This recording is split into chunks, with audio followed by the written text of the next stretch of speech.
नमस्कार दोस्तों, मेरे चैनल पर आपका स्वागत है। आशा करती हूँ आप सब स्वस्थ होंगे। आज के वीडियो में हम प्रेमचंद जी द्वारा रचित जो कहानी है ठाकुर का कुआं, उसके बारे में आपको बताने जा रहे हैं। तो चलिए वीडियो शुरू करते हैं। प्रेमचंद जी जो हिंदी के प्रथम कथा लेखक हैं, जिन्होंने दलितों और अछूतों के जाति की जो समस्याओं पर गहराई से विचार करके उनके जीवन की जो त्रासदी है और मार्मिक जो चित्रण उन्होंने बहुत ही बखूबी किया है। उनके जो उपन्यास हैं उनमें कर्म भूमि है, गोदान है, गबन है, और उनकी कहानियों में ठाकुर का कुआं जो कहानी है उसमें उन्होंने दलित समाज के उत्पीड़न, शोषण, अपमान और तिरस्कार और उनकी जो गरीबी है, उनकी दीनहीन स्थिति का बहुत ही गहरा चित्र प्रस्तुत किया है। ठाकुर का कुआं में उन्होंने बताया है कि जो जाति प्रथा, ऊंच नीच के भेदभाव और छुआछूत के कारण जो अछूत हैं उनका जो जीवन है वो बहुत ही नारकीय जीवन वो अपना जी रहे हैं। प्रेमचंद जी इस कटु सत्य को उजागर करते हुए ये बताना चाहते हैं कि जो अछूत लोग हैं उनके साथ कितना अमानवीय व्यवहार किया जाता है। अछूत परिवार को अभाव, अपमान और भयग्रस्त और असुरक्षा का जीवन बिताना पड़ता है। तो इस कहानी में जो ठाकुर का कुआं है इसमें दो मुख्य किरदार हैं, जोखू और गंगी। जोखू और गंगी जो दोनों पति पत्नी हैं वो अछूतों की बस्ती में ही रहते हैं, अछूत जाति से ही संबंध रखते हैं। जब उनकी बस्ती का जो कुआं था उसके अंदर जो जानवर मर जाता है तो वो पानी जो पीने लायक नहीं रह जाता है, बदबूदार हो जाता है।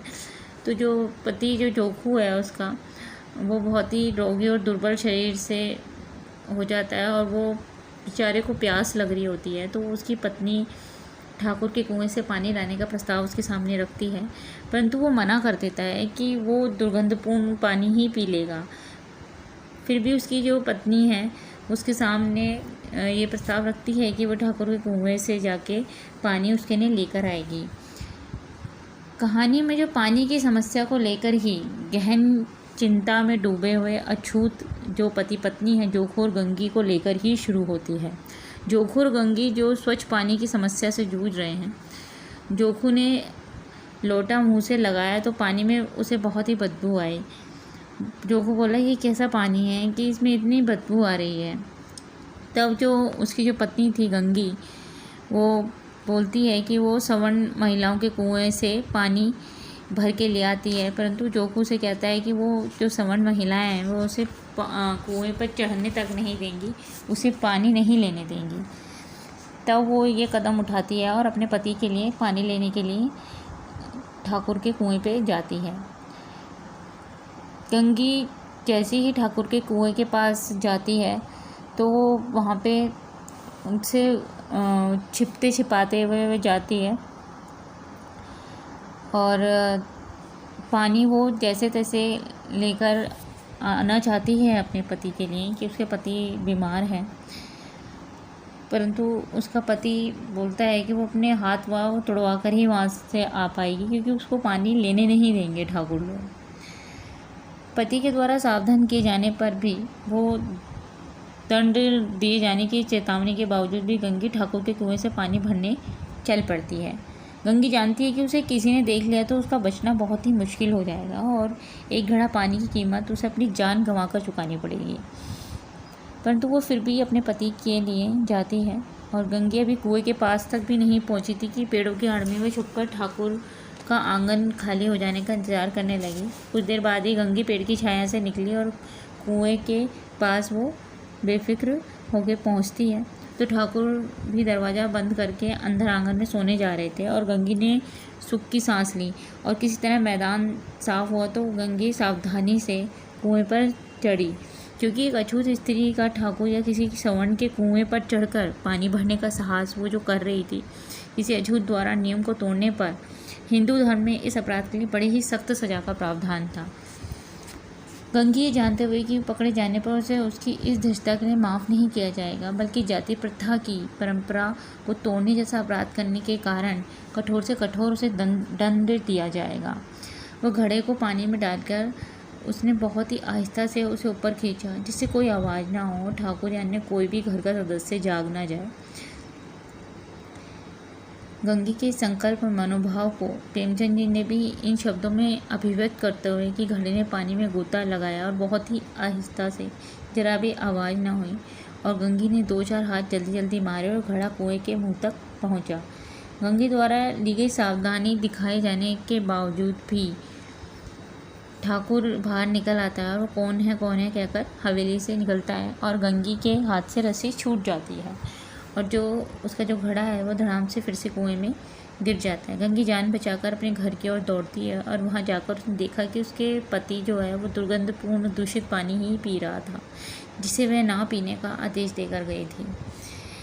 कहानी के अंत में स्पष्ट है कि दलितों की सामाजिक तथा आर्थिक स्थिति ऐसी है कि उन्होंने सवर्णों के अत्याचार, शोषण, उत्पीड़न उनको सहने पड़ते हैं।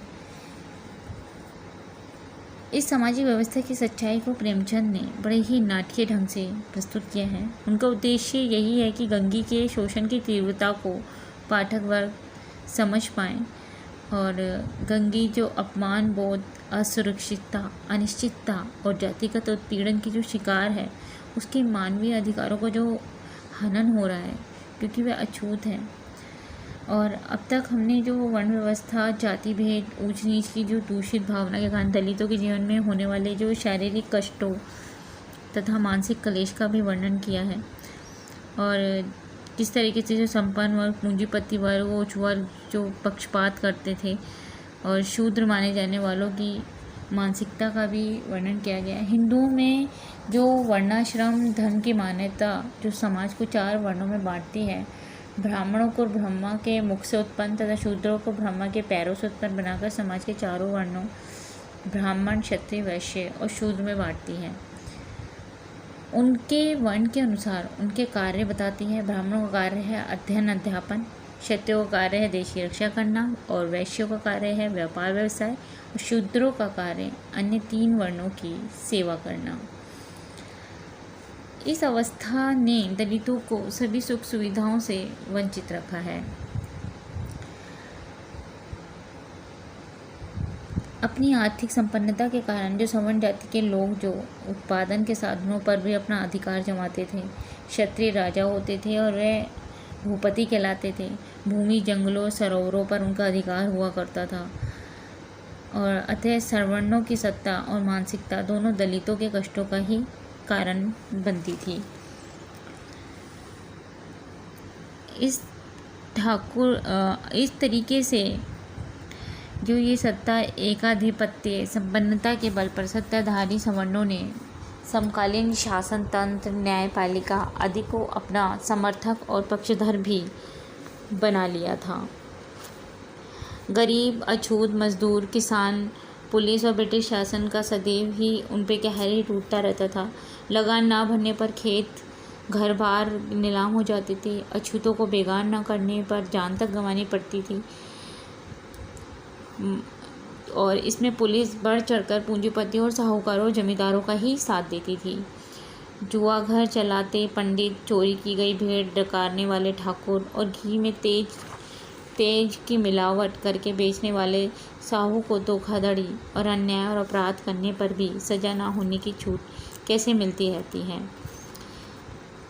इस तरीके से जो ठाकुर का जो कुआं जो कहानी है उसमें प्रेमचंद जी ने बड़ी ही मार्मिक दशा और त्रासदी का वर्णन अछूतों का किया है, अछूत जाति का।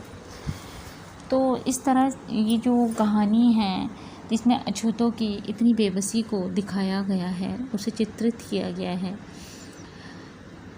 तो आज की ये जो कहानी है ठाकुर का कुआं, ये मैं यहीं समाप्त करती हूँ।